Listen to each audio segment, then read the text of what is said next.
큰 집에는 금 그릇과 은 그릇뿐 아니라 나무 그릇과 질 그릇도 있어 귀하게 쓰는 것도 있고 천하게 쓰는 것도 있나니 그러므로 누구든지 이런 것에서 자기를 깨끗하게 하면 귀히 쓰는 그릇이 되어 거룩하고 주인의 쓰심에 합당하며 모든 선한 일에 준비함이 되리라. 아멘. 자, 믿음에 우리가 견고히 서기 위해서 어떻게 해야 되는가? 우리를 견고하게 세워주는 우리 영적인 삶의 원리들, 깨자로 시작되는 것, 우리 세 가지를 이미 살펴보았습니다. 깨어짐, 깨달음, 깨어있음입니다. 깨어짐은 나와 주님과의 관계 속에서 내려놓는 겁니다. 그 내 자아를 깨는 것을 말합니다. 깨달음은 하나님의 지혜를 얻는 것입니다. 그래서 하나님의 마음으로 세상을 바라보는 것, 이것을 깨달음이라 말씀드렸고요. 깨어있음은 하나님과의 친밀한 관계를 유지하는 것이다, 이렇게 말씀 전했습니다. 오늘은 견고한 나, 견고한 교회를 세우기 위한 이 믿음의 원리 네 번째로 깨끗함에 대해서 말씀을 드리려고 합니다. 성경이 우리에게 깨끗함을 요구하는 이유는 이것이 하나님과 교제하기 위한 가장 기본적이고도 중요한 것이기 때문에 그렇습니다. 성경은 우리에게 거룩한 백성이 되어라, 깨끗한 삶을 살아라, 이렇게 말씀하고 있습니다. 레위기 11장 말씀을 보아도 하나님께서 나는 너희의 하나님 여호와라, 내가 거룩하니 너희도 거룩하라, 이렇게 말씀하고 있습니다. 구약 시대의 깨끗함은 율법을 잘 지킴으로 깨끗해진다, 이렇게 믿었고, 우리 신약 시대의 깨끗함은 예수의 보혈로 우리의 죄를 씻김 받음을 통해서 이루어진다고 그렇게 성경이 말씀하고 있습니다. 성경이 말하는 깨끗함은 하나님의 의와 관련이 있습니다. 그런데 하나님의 의를 만족시킬 수 있는 수단이 우리에게는 없습니다. 그렇기 때문에 하나님의 의가 강조되는 그곳에는 하나님의 은혜가 더욱 동반해서 강조되게 되는 것입니다. 어쩌면 좀 역설적으로 들릴지 모르지만 분명히 말할 수 있는 것은 성도가 깨끗함을 위해 힘쓰는 것은 견고한 믿음에 이르는 지름길이다 하는 겁니다.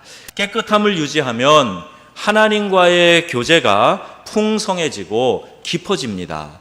우리 성도들이 다 믿음 생활하는 모습이 달라요. 어떤 분들은 하나님과 깊은 영적인 교제를 누리는 분도 있는가 하면은 어떤 분들은 그렇지 않고 좀 표면적이고 형식적인 신앙을 가진 분들도 있습니다. 내가 하나님과의 교제를 깊이 하면 깊이 할수록 이제까지 알지 못하던 영적인 세계에 깨닫게 되고 기쁨과 감격 속에서 살아갈 수 있게 되는 것입니다. 하나님의 지혜와 지식의 부요함이 그 깊이가 한이 없다 그랬어요. 그래서 우리가 하나님을 깊이 묵상하고 깊이 그분을 경험하면 경험할수록 이 신앙의 세계가 복되고 아름답다 하는 것을 느낄 수 있게 되는 것입니다. 그래서 신앙생활을 하면서 적어도 세 가지의 갈망이 있어야 돼요. 첫 번째 갈망은 하나님을 좀 보고 싶다, 하나님을 좀 만나고 싶다 하는 이 갈망입니다. 하나님께, 두 번째 갈망은 하나님께 쓰임받고 싶다 하는 갈망이에요. 또 세 번째는 내가 마지막에 하나님 앞에 섰을 때에 하나님으로부터 환영받고 싶다 하는 이런 갈망이 우리의 신앙생활을 깨끗하고 또 거룩한 삶으로 살아가게 도와줍니다. 이러한 갈망이 없어질 때 우리는 믿음의 자세가 흐트러지게 되는 거예요. 그냥 형식적인 신앙 갖기 쉽고 나태해지기가 쉽습니다. 여러분, 하나님을 만나려는 갈망이 여러분 깊은 곳에서부터 날마다 샘솟아 오르시기를 주 예수님의 이름으로 축원합니다. 하나님 보고 싶다는 갈망을 가지고 예배에 나오는 거예요. 우리 하나님 만나고 싶다 하는 이런 마음에 열정이 있어야 됩니다. 눈으로 보던 짜릿한 감동으로 느끼던 어떤 오감을 통해서 내가 체험을 하던 하나님의 임재를 느끼고 싶어하는 그런 갈망이 우리 가운데 있어야 합니다. 오늘 일부 예배도 우리 여호수아 찬양단이 찬양 인도를 잘 해주셨어요. 예배 많은 분들이 오셨는데 다 은혜롭게 찬양을 하고 예배가 참 하나님 앞에 잘 올려드려진 그런 느낌을 받게 됩니다. 그 예배를 통해서 우리가 하나님이 함께 하시는구나, 이곳에 임재하셔서 예배를 받으시는구나 하는 것을 경험하게 되는 거예요. 그럼 예배 자리에 나오신 여러분 한 분도 거저감이 없이 하나님을 경험하고 가시기를 주의 이름으로 축원합니다. 신앙의 입문에서는 우리가 조금 이 신앙생활하는 것에 대한 맛을 깨닫지 못할 때가 있습니다. 그런데 의지를 가지고 고백하면서 우리가 신앙을 시작합니다. 마치 결혼식과 같아요. 일부 예배 때 이제 결혼을 앞둔 우리 신랑 신부, 예비 신랑 신부가 왔어요. 예배 드리고 인사하고 갔는데 그 신랑 신부 앞에서 그런 얘기를 했습니다. 우리가 신혼의 단 꿈을 가지고 이 결혼을 하게 되지 않습니까? 그리고 주례자 앞에 섰을 때 물어보는 대로 서약합니다. 아무개를 아내로 맞아서 기쁠 때나 슬플 때나 병들었을 때나 건강했을 때나 여러 가지 열거하면서 계속 영원히 사랑하겠습니까? 그러면 다 큰 소리로 예 그러죠. 그런데 그 신혼의 단꿈이 얼마나 갑니까? 마치 핑크빛 무드의 결혼 생활을 꿈꾸고 결혼을 하지만 그러나 이 감정이 그리 오래가지 않습니다. 의지를 가지고 사랑과 행복을 만들어 가는 겁니다. 부부가 함께 살아가면서 동거동락하면서 사랑을 더 깊이 만들어 가는 것이지요. 신앙생활도 마찬가지입니다. 내가 의지를 가지고 고백을 가지고 신앙생활합니다. 그리고 내 삶에서 하나님을 보고 하나님을 경험하고 싶은 갈망이 있어지게 될 때 그분과 나의 관계가 더 깊어지게 되고 그 사랑의 관계 안에서 많은 축복을 누리게 되는 줄로 믿습니다. 이것이 신앙생활하는 거예요.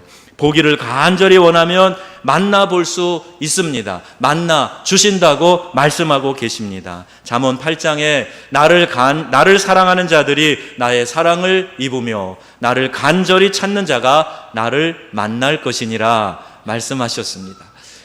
세리장이었던 삭개오가 예수님이 지나가신다는 이야기를 듣고 체면불구하고 어린아이처럼 돌 무화과 나무에 올라갑니다. 키가 작아서 예수님 볼 수 없어서 나무 위에 기어 올라간 그 삭개오를 우리 주님이 바라보셨어요. 예수님을 만나고자 하는 그 열심을 주님이 아셨기 때문에 삭개오야 내려오라, 내가 오늘 너의 집에 유하여야 되겠다 이렇게 말씀하시고 그의 집에 방문하셨을 때 놀라운 변화가 일어납니다. 삭개오의 그 굳은 마음이 녹아지기 시작하고 남의 것을 그 동족의 세금을 자기가 포탈한 것들을 다 돌려주겠다고 하고 재산의 절반을 가난한 사람에게 나눠주겠다고 합니다. 우리 주님이 주님을 만나고자 하는 마음을 보시고 그를 만나 주셨던 겁니다. 여러분, 이렇게 주님을 만나려고 하는 간절한 사모함이 있을 때 하나님은 결코 외면하지 않으시고 우리를 만나 주시는 줄로 믿으시기 바랍니다. 또 하나님께 쓰임받고자 하는 갈망이 우리 가운데 있어야 됩니다. 이것은 한국 교회의 좋은 전통이었습니다. 우리 한국 교회가 더 멋지게, 더 크게 쓰임받고 싶은 마음이 경쟁적으로 있었어요. 그래서 교회가 이것이 그 활력이 되었고 신앙 생활에, 신앙 성장에 큰 역할을 해왔습니다. 하나님의 은혜가 크고 감사해서 자원하여 시간과 물질과 힘과 노력을 주님께 드렸던, 그래서 모든 것을 드리면서 쓰임받고 싶은 갈망이 우리 한국교회의 귀한 전통이 되었던 것입니다. 기도할 때에도 크게 영광 돌리게 해달라, 이런 기도를 우리가 자주 합니다. 목회자를 위해서 기도할 때에도 크게 쓰임받는 하나님의 종이 되게 해달라, 세계적인 하나님의 종이 되게 해달라, 이런 기도를 우리 어르신 세대에는 많이 드렸습니다. 그런데 요새는 우리 믿는 성도들의 믿음의 자세들을 보면 하나님께 쓰임받는 일에, 더욱 크게 쓰임받는 일에 대해서 하나님 죄송하지만 사양하겠습니다, 그런 마음을 갖는 분들이 있는 것 같아요. 나는 좀 적당히 믿고 싶습니다. 아예 믿음은 떠나지 않겠지만 그러나 적당히 믿을래요, 이런 신앙의 자세를 갖는 사람들이 적지 않아 보입니다. 몰라서 그렇습니다. 하나님께 쓰임받는 것이 얼마나 큰 영광인지 잘 깨닫지 못해서, 체험하지 못해서 그런 것 같아요. 여러분 모두가 하나님께 크게 쓰임 받으시기를 주의 이름으로 축복합니다. 그러나 하나님은요, 아무나 쓰시지 않아요. 오늘 본문에 나와 있는 말씀이 그것을 비유로 잘 설명해 주고 있습니다. 한 가지 조건이 나오네요. 큰 집에는 금그릇과 은그릇뿐 아니라 나무그릇과 질그릇도 있다. 귀히 쓰이는 그릇이 있고 천이 쓰이는 그릇이 있다. 크기도 다양하다. 큰 것도 있고 작은 것도 있다. 이렇게 말씀하고 있어요. 이러한 종류의 다양함에도 불구하고 누구든지 이런 것에서 자기를 깨끗하게 하면 귀히 쓰는 그릇이 되어 거룩하고 주인의 쓰심에 합당하며 모든 선한 일에 준비함이 되리라. 이렇게 말씀합니다. 한 가지 조건이 뭐예요? 그 크기와 재질이 중요한 게 아닙니다. 중요한 한 가지 조건은 그 그릇을 깨끗하게 비워두고 깨끗한 채로 준비하고 있는 거예요. 그러면 주인이 필요에 따라서 용도에 따라서 그 그릇을 사용한다는 겁니다. 재질이 무엇이냐, 크기가 어떠냐, 어디 출신이냐, 얼마나 값이 나가느냐가 쓰임받는 기준이 아니라 깨끗하면 모두가 귀히 쓰이는 그릇이 되는 줄로 믿습니다. 근데 그릇은 깨끗해야 사용하시는 거예요. 다양한 종류의 그릇이 있는 것은 하나님의 뜻이고 우리가 할 일은 내가 어떤 그릇이든 깨끗이 준비하고 있는 것이다 하는 겁니다. 또 마지막 날에 하나님 앞에서 환영받고 싶은 갈망이 있어야 돼요. 우리가 다 주님 앞에 서게 됩니다. 우리는 이 땅에서 그리스도의 신부로 살아가는 거예요. 우리 주님 다시 오실 때에 교회가 그리스도의 신부로 신랑 되신 예수님을 맞이하여 어린 양의 혼인잔치에 들어가게 됩니다. 그때 우리가 부끄러움 당하지 않으려면, 우리가 그때 환영받고 주님 앞에 칭찬받고 상급받으려면 정결한 신부로 이 땅을 살아가고 준비하고 있어야 한다 하는 겁니다. 내가 얼마나 무엇을 성취했느냐, 큰 것을 이루었느냐, 외모와 명성이 중요한 것이 아니라 얼마나 내가 순결했는가, 오직 신랑 되신 예수 한 분만을 사랑하고 그분만으로 만족하고 행복한 삶을 살았는가, 오직 그분만을 바라보며 살았는가, 그분 만날 때를 고대하며 살았는가, 이것이 우리가 주님 앞에 섰을 때에 평가되는 기준이 된다는 것입니다. 여러분 자신을 바라보면서 위축되지 마세요. 여러분이 어떤 모양이든지 상관없습니다. 내가 깨끗한 정결한 신부가 되어서 신랑 되신 주님 맞이하겠습니다 할 때에 하나님이 여러분 사용하실 뿐만이 아니라 주님 앞에 섰을 때에 귀하게 환영받고 칭찬받고 상급받는 믿음의 백성이 될 줄로 믿습니다. 호세아서에서의 고멜은 바로 하나님 앞에서 이스라엘 백성의 모습을 말해주고 있습니다. 음탕하여 남편의 눈을 피해 수없이 딴 곳에 관심을 두고 그것을 열심히 쫓아다니는 고멜, 그게 바로 이스라엘 백성이었다는 거예요. 영혼의 순결을 위해 단장하는 노력 없이 오히려 허망한 곳에 마음을 뺏기고 쫓아다녔다는 겁니다. 북아프리카 리비아의 그 도도했던 카다피 대통령의 사망 소식을 우리가 오래전에 들었습니다. 생전에 매스컴에 나타나면 까만 선글라스를 끼고 자주 나타났어요. 사람들이 묻습니다. 왜 그렇게 선글라스를 낍니까? 그랬을 때 나의 미래가 너무 찬란하게 밝기 때문에 눈부셔서 선글라스를 낀다, 이렇게 대답했던 사람입니다. 그러던 그가 하수구에서 발견되어 죽음을 맞이했고 국민들의 분노는 그의 시체조차 수치스럽게 취급했습니다. 영광스럽고 밝은 죽음이 아니었습니다.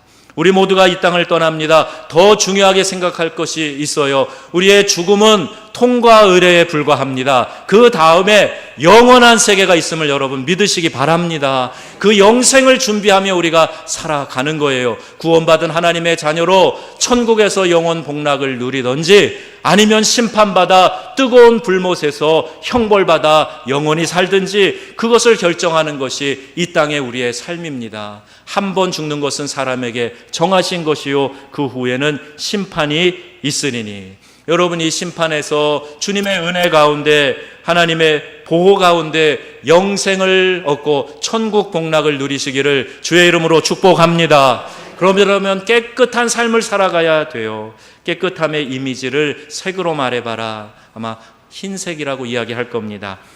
흰색, 회개한 상태에 양털과 같다, 또 눈과 같이 하얗다, 이런 성경의 표현으로도 우리가 익숙해 있습니다. 변화산에 오른 예수님, 그 어떤 사람이 빨래해도 그렇게 희게 옷을 빠를 수 없을 거다, 이렇게 변화산에서 변모한 주님의 모습을 이렇게 설명하고 있습니다. 흰색에 대해서 우리는 본능적으로 좀 하얘지고 싶은 그런 마음이 있는 것 같아요. 깨끗한 삶을 살고자 하는 본능적인 욕구가 우리 안에 있습니다. 제가 얼굴 하얗다고 열등감 갖는 사람 못 봤습니다. 근데 제가 아프리카 선교사를 했잖아요. 그런데 검은색 피부를 가진 사람들은 열등감이 많더라고요. 그 사이에서도 피부색이 누가 더 덜 검고 또 조금 더 검냐에 따라서 서로 욕합니다. 그리고 막 싸울 때 보니까요, 화가 막 날 때 너 되게 검다, 뒤에 트레 놓아 그러면서 너 더 검다 그래요. 그러면 그 사람이 아니다, 네가 더 검다, 그리고 서로 삿대질하고 싸워요. 검은색에 대한 컴플렉스가 분명히 있는 것 같습니다. 검은색이 주는 느낌이 있어요.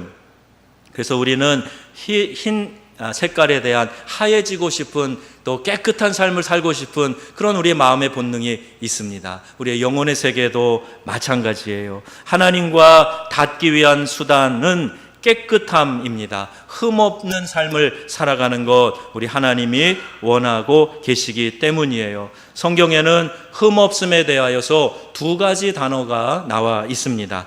빌립보서 2장 15절에 이 두 단어가 모두 나옵니다.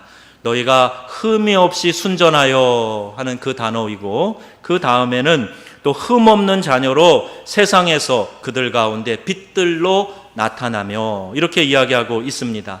앞에 흠이 없다라는 말은 아멘토스라고 하는 원어가 사용되어져 있어요. 이것은 세상에서 흔히 얘기하는 퍼펙트를 말합니다. 완전함을 이야기해요. 전혀 결함이 없는 걸 말합니다. 그런데 여러분, 완벽주의자 그러면 벌써 마음에 부담스럽잖아요. 또 완벽주의 그러면 그게 어떻게 가능해, 그리고 그런 거 힘든 거야, 이런 생각하지 않습니까? 이 첫 번째 단어는 그런 뜻을 가지고 있어요. 그런데 감사하게도 두 번째 단어, 하나님의 흠없는 자녀라는 말, 이 말은 아모모스라고 하는 단어입니다. 하나님이 하나님의 방법으로 흠없는 자로 인정해 주신다 하는 거예요.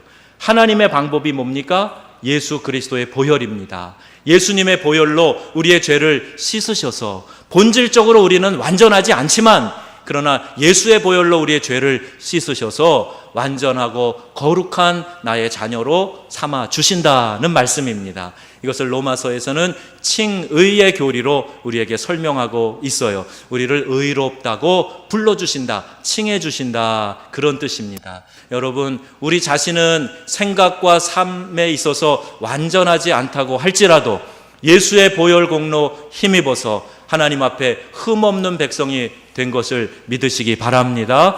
그래서 이 흠없는 자로 깨끗한 삶을 살아가는 것, 그것이 우리의 삶에 추구해야 될 중요한 목표가 되는 것입니다. 십자가에서 흘리신 예수의 보혈이 우리의 죄를 씻으셨기에 하나님 앞에 나아갈 수 있는 흠없는 자가 되었습니다. 여러분이 은혜를 감사하시고 하나님께서 우리를 그렇게 불러주셨으니 그 호칭에 합당한 흠없는 거룩한 백성으로 살겠습니다, 이렇게 다짐하시는 믿음의 귀한 백성들 되시기를 주의 이름으로 부탁합니다.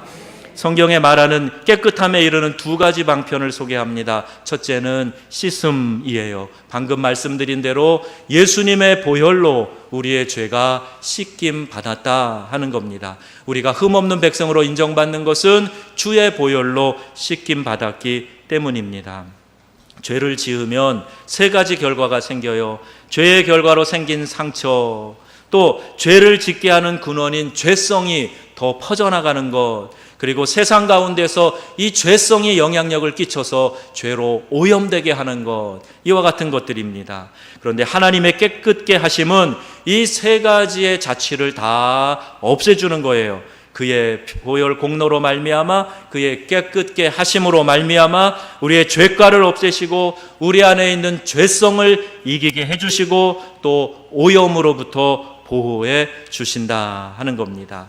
이런 정화의 과정의 시작이 죄의 자백에서부터 시작되는 거예요. 우리의 입술과 마음이 일치된 자백을 드리게 될 때 하나님이 깨끗게 하시는 그 과정이 우리 안에서 효력을 발휘하기 시작하는 겁니다. 우리가 예배를 시작할 때 참회 기도를 해요.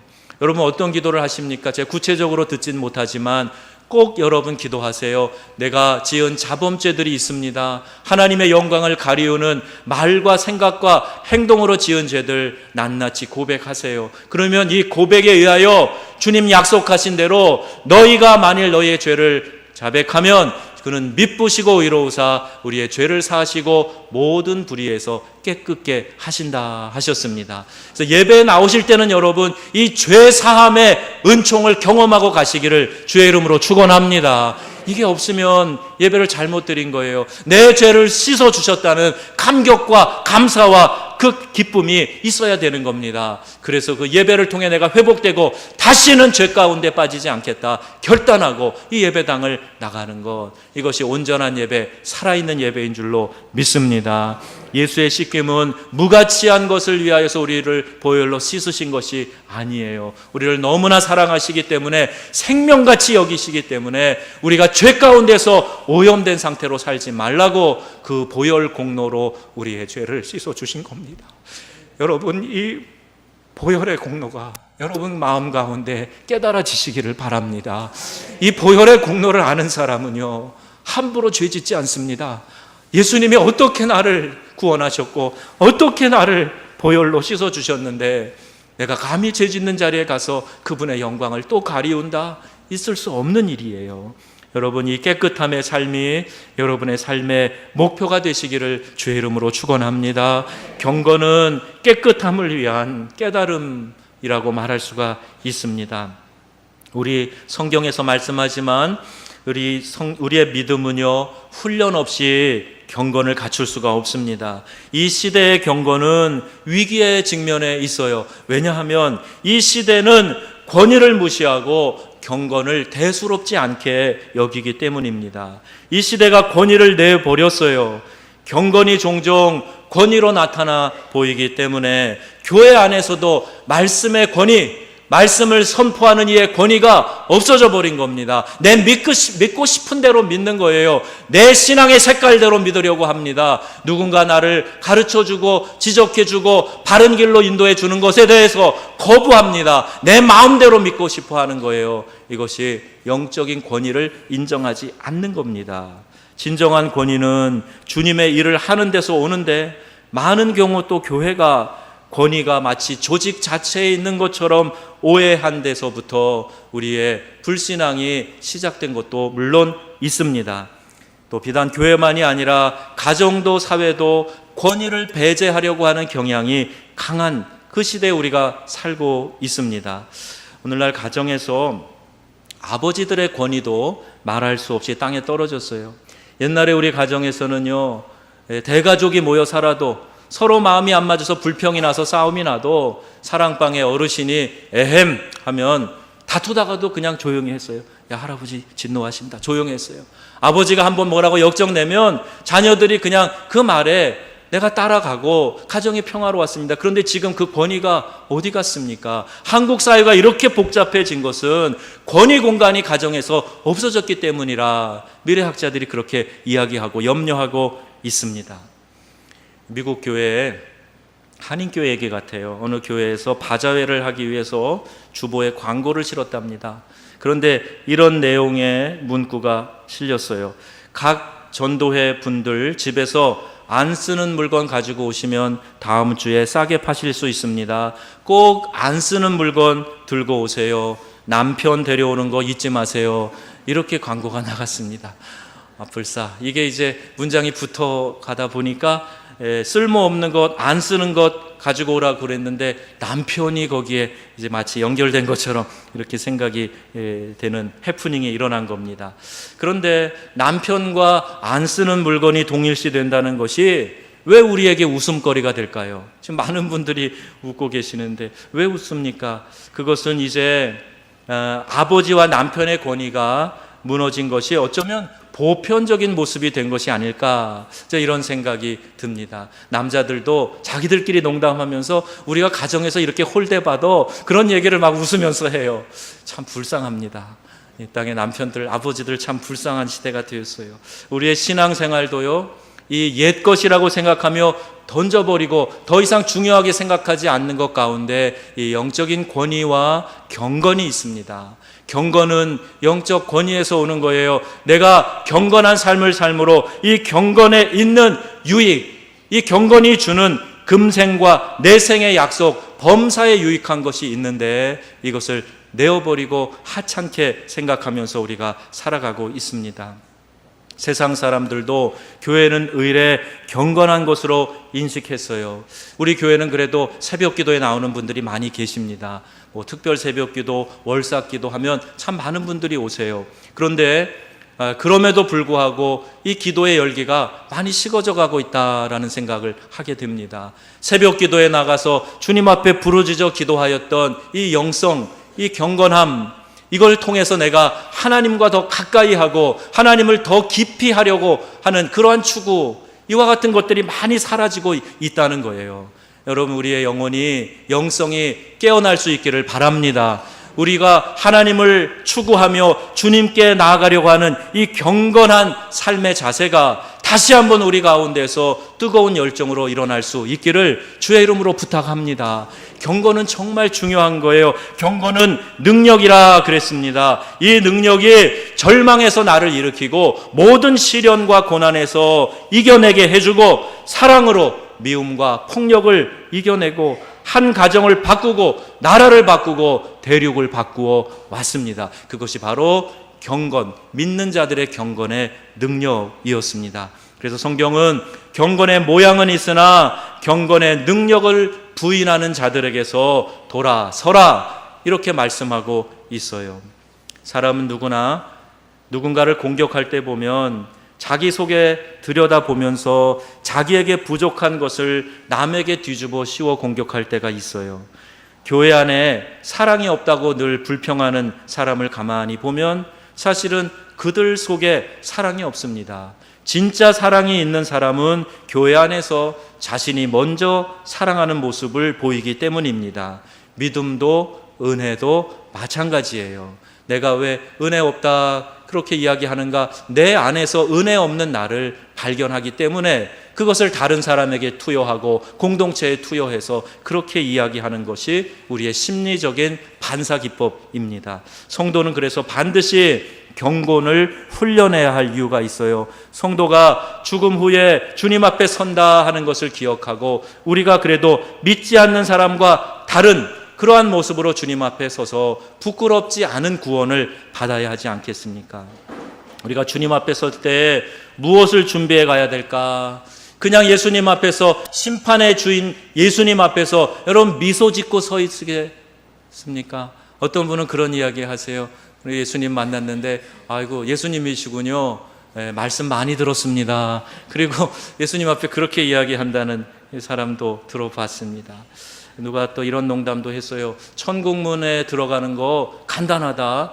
우리 기독교는 참 간단해, 쉬워. 천국에 쉽게 갈 수 있어요. 기독교의 본질이 뭐야? 사랑 아니야? 그러니까 천국문에서 천사가 가끔 물어본대. 그래서 요새 국제화 시대이기 때문에 국제적인 언어로 물어본대. 사랑의 영어 스펠을 얘기해봐라. 그렇게 얘기한대요. 그래서 LOVE 얘기하면 천국에 들어간다는 거예요. 누가 만들어낸 농담입니다. 그냥 누가 하나 더 붙였어요. 아니야, 천사가 당번 교대하면 그 다음에 나타난 천사는 차이코프스키의 스펠을 이야기해야 천국에 들여보내줄 수 있대. 이런 이야기도 합니다. 나온 김에 한마디 더 할게요. 지옥 불이 더 뜨거워졌다는 얘기 아시죠? 우리 대한민국 사람들 때문에. 우리 찜질방에서요, 이 찜질방에서 불가마에 익숙해진 한국 사람들 때문에 지옥 불의 온도를 더 높였대요. 천국과 지옥에 대해서 사람들이 만들어낸 이야기입니다. 그런데 정말 진실에 가까운, 정말 그럴 법한 이야기가 있어요. 정확히 이 질문은 아닐지라도 이와 유사한 질문은 반드시 우리가 정확하게 대답해야 하는 것이 있습니다. 만일 우리가 천국에 들어가려고 할 때에 천국을 지키는 수문장이 있을 것 아닙니까? 그가 누가 되었던 물어본답니다. 내가 너를 나의 천국에 들여보내줘야 될 이유가 뭐냐? 이렇게 물어본대요. 그러면 우리가 분명하게 대답해야 할 것이 있습니다. 여러분, 어떤 자격으로 우리가 천국에 들어간다고 믿으세요? 무엇 때문에 우리가 천국 들어간다고 믿으십니까? 여러분, 어떻게 알고 계십니까? 저는 52주 주일 가운데 적어도 50주는 나갔기 때문에 천국 들어갈 자격이 있습니다. 그렇게 얘기하시겠습니까? 나는 교회에서 하라는 거 다 열심히 순종했으니 천국 들어갈 자격이 있습니다. 그러시겠습니까? 아니에요. 말씀드렸지만 예수 그리스도가 나의 구원자가 되어주셔서 내 대신 나의 죄를 지고 십자가에 달려 돌아가셨음을 내가 믿습니다. 그 예수님을 나의 구원자로 내가 받아들였기 때문에 저는 천국 갈 수 있다고 알고 있습니다. 이렇게 대답하셔야 돼요. 이게 믿음입니다. 여러분, 이게 얼마나 감격스러운 믿음이에요. 공로로 행위로 구원받을 수 없으나 예수님이 나를 위하여 대신 죽어주신 것, 이것을 기억하고 여러분, 그 믿음의 확신을 가지고 하나님이 나를 그 귀한 아들을 보내서 구원해 주신 그 감격스러운 구속의 죽음, 십자가 사랑, 이것을 깨달으시고 내 삶이 그 자격에 합당한 삶을 살아가실 수 있게 되기를 바랍니다. 그것이 깨끗함이에요. 그 거룩한 보혈로 우리를 구원해 주신 것에 대한 감사의 고백이 내가 깨끗하게 살아가는 겁니다. 죄를 단절하고 하나님의 은혜 안에서 살아가겠습니다 결단하고 성결한 삶을 살아가도록 주여 도와주시옵소서. 내가 주의 오른팔 꽉 붙잡고 주님과 함께 걸어가겠습니다. 이런 결단이 오늘 저와 여러분에게 우리 믿음의 공동체에 반드시 필요한 고백인 줄로 믿습니다.